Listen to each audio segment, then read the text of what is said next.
All right, everyone, welcome back into another NFL video. Going to be breaking down the London game here, giving you guys everything that we need to know here for this game. Let's go and get into it.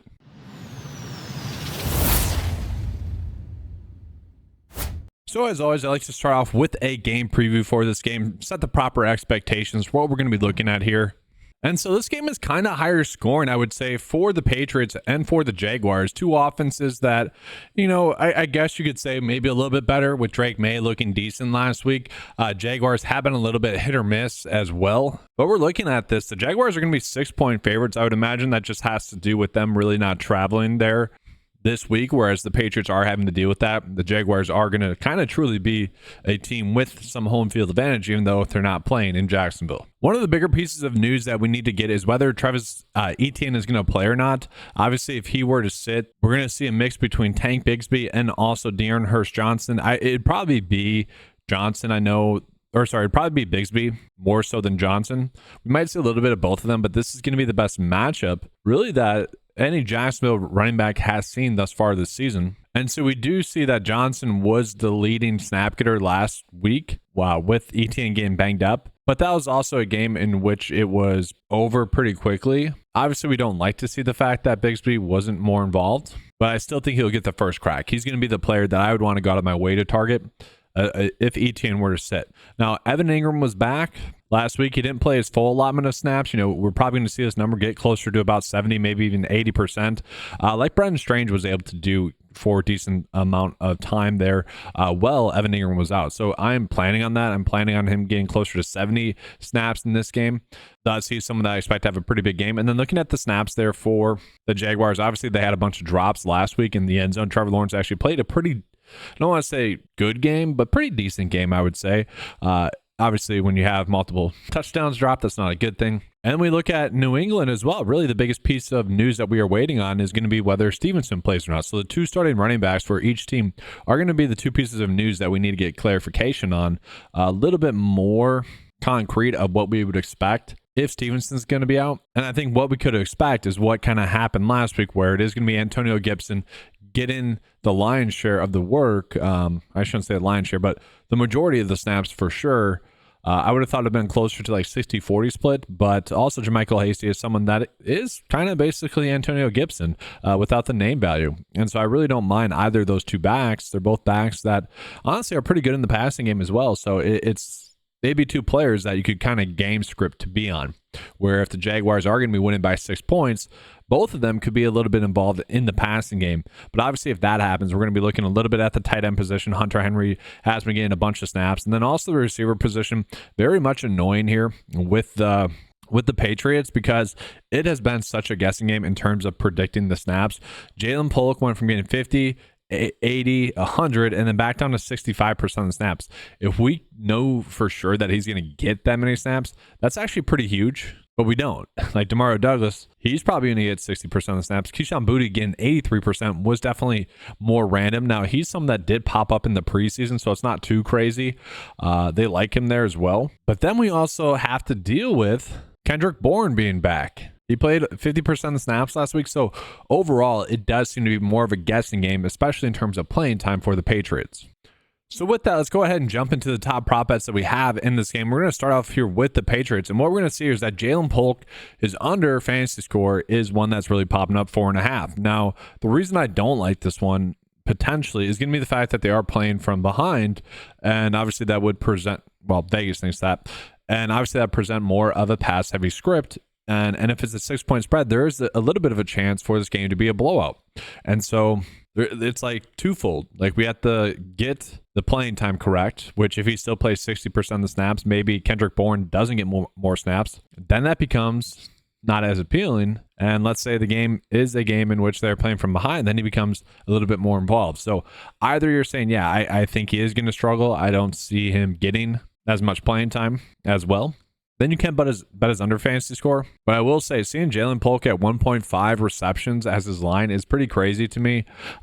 Still had 4 targets last week, still playing a lot as well. And so, it's not tough to see him getting 2 receptions. I would rather do that. At the same time, if he's getting 2 receptions, he should be able to get that over 4.5 for his fantasy score. So I don't exactly love that one's popping up as one of the best bets on the board. Now, another interesting one that's really popping up as one of the better bets on the board that I'm not sure I exactly agree with, and maybe the way I look at this a little bit more, would be to bet the opposite on Drake May here. And so what I mean by that is we're seeing the line here. Vegas doesn't really like him to have that big of a game, about 12.7 for his projected fantasy score right now. I'm kind of seeing that more as the outlier. And so the projection data is kind of seeing it as higher. And then we're going to see the underdog and prize picks line also be a little bit off. So this is typically something that I see, and I'm like, I don't really want to go out and attack this. There are clearly inconsistencies in the lines that we are getting, especially when we look at underdog and prize picks. This being off by 1.5 is pretty big. And so I really don't mind the idea of betting both sides of this. Bet the over on underdog, bet the under on prize picks, and hopefully we hit a middle. Now, I would actually prefer the over on underdog. I kind of see it more as a game, especially if they're playing from behind. That Drake May is going to be able to get going. And the Jaguars are one of the worst pass defenses in the league as well, especially in terms of fantasy points given up. So I'd rather go that route.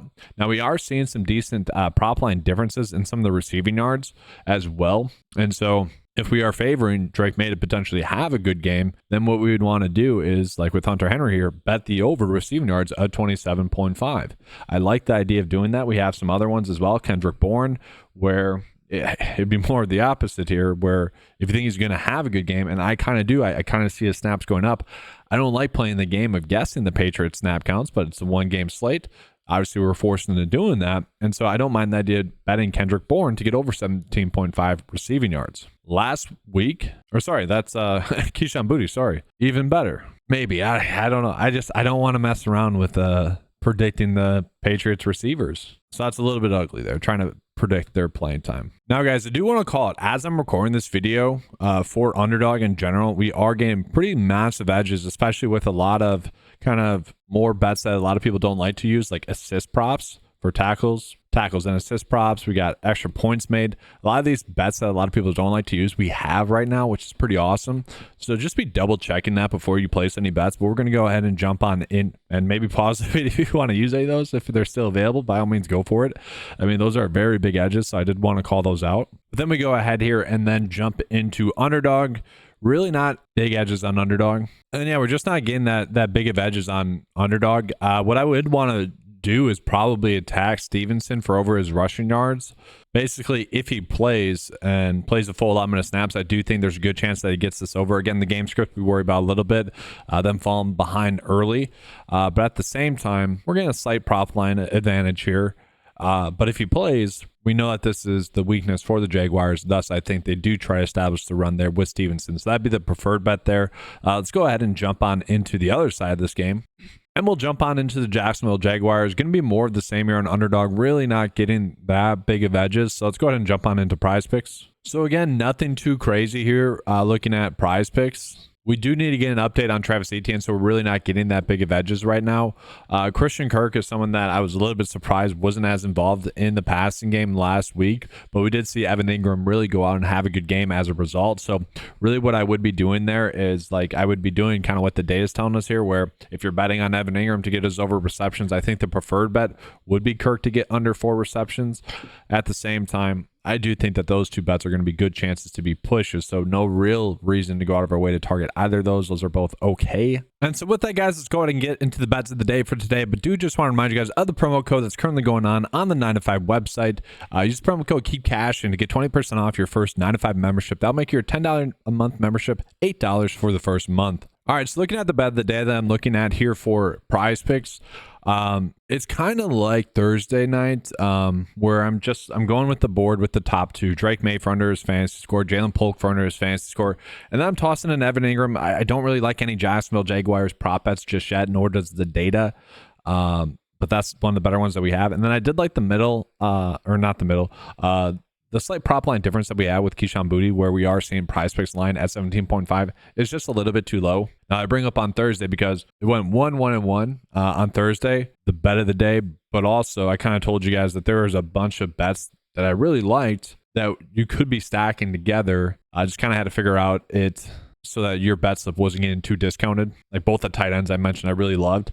It's not like that slate in that sense where there's bets that I love. It's just more because there's no bets that I love. This is what I'm rolling with here for prize picks.